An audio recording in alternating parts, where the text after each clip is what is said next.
आज धुळे जिल्ह्याचे महावितरणचे मुख्य कार्यकारी अभियंता साहेब काळेसाहेब असतील आणि त्यांचे सर्व सहकारी सर्व सुट्रेपाडा या गावामध्ये आले आहेत। जे काही गावकऱ्यांना पण दिसेल की साहेब खरंच आले होते, त्यांची चर्चा झाली, जे काही झालं तुला आता इथं काही प्रॉब्लेम नाही आहे, नुसतं सरळ आहे आणि ROWवाला तर तू यांचं घर तुला माहिती आहे, यांचा फोन नंबर तुला देतो। गावातला कोणी माणूस उभं राहिला की येऊन तुझ्यासाठी उभं राहते की अडचणीचे कसे आपण करतोय सर्वसामान्य जनतेसाठी करतोय, म्हणजे वैयक्तिक देवऱ्यांसाठी करत नाही आहे किंवा गावाच्यासाठी करत नाही आपण कोणासाठी। त्यामुळे गावातला जो उपक्रम जो आहे आपला तो आपल्या सगळ्या सामान्य जनतेसाठी उपक्रम आहे, त्याच्यामुळे कोणी आडवं येण्याचा काही संबंध येणार नाही याच्यामध्ये पहिली गोष्ट म्हणजे।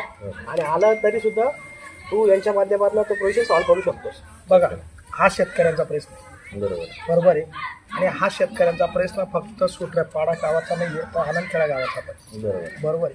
आणि सगळ्यात महत्त्वाचं आता आपले जे कार्यकारी अधिकारी साहेबांनी जे सांगितलं तर आपण 18 तारखेला जे पत्र दिलं होतं त्याच्यानुसार आमचा फोनवरती चर्चा पण झाली, बरोबर आहे साहेब। आणि त्या चर्चेमध्ये फक्त एकच आहे की या गावात माझं काही जे पण आहे ते शेतकऱ्यांसाठी, शेतकरी तुम्हाला अडचण देणार नाही।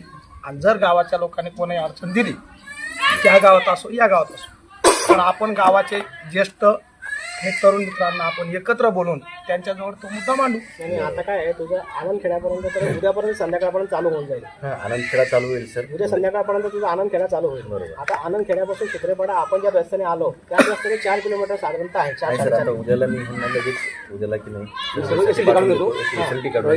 ड्रॉइंग काढून गावात लाईन जोडायचं आहे। बघा तुम्ही लाईनचं बघा पहिले, आपण नंतर बघू काय जोडायचं आणि किती जोडायचं ते, पहिले लाईनचं बघा। काय आपल्या इथं गावठाण फिडर सेपरेशन करणं महत्त्वाचं नाही आहे, इथलं मला एजीचा लोड कमी करणं महत्त्वाचं आहे। सो मला जेणेकरून यांचं जे मेहरगावावरनं जे आता चालू आहे एजीचा फिडर तो मला माझ्या इथून घ्यायचा आहे, माझ्या शक्तीचे वार कोण आहे ना सर आपलं एक सांजोरीकडे। हो हा, म्हणजे मला सांजोरीकडे घ्यायचं बरोबर। मग कसं होईल की 1-1.5 महिन्यामध्ये तो प्रॉब्लेम आपला सॉल्व्ह होईल। तोपर्यंत मी काय केलंय तर मी आज त्या मेहरगावच्या साहेबांनाही फोन केला होता, बरोबर, तिथे कार्यकारी अभियंता जे आहेत महाजन साहेब, बरोबर, त्यांच्याशी माझी चर्चा झाली। आणि तिथे एक कार्यकारी आपले हे सेक्शन ऑफिसर कासार म्हणून आशिष कासार, त्यांच्याशी मी बोललो। त्यांना म्हटलं तुम्ही जे 8 दिवसाचा पाळी आहे ती दिवसा 4 म्हणजे आठवड्यातनं 4 दिवस आणि 3 दिवस रात्र असं काही करता येतं का बघा।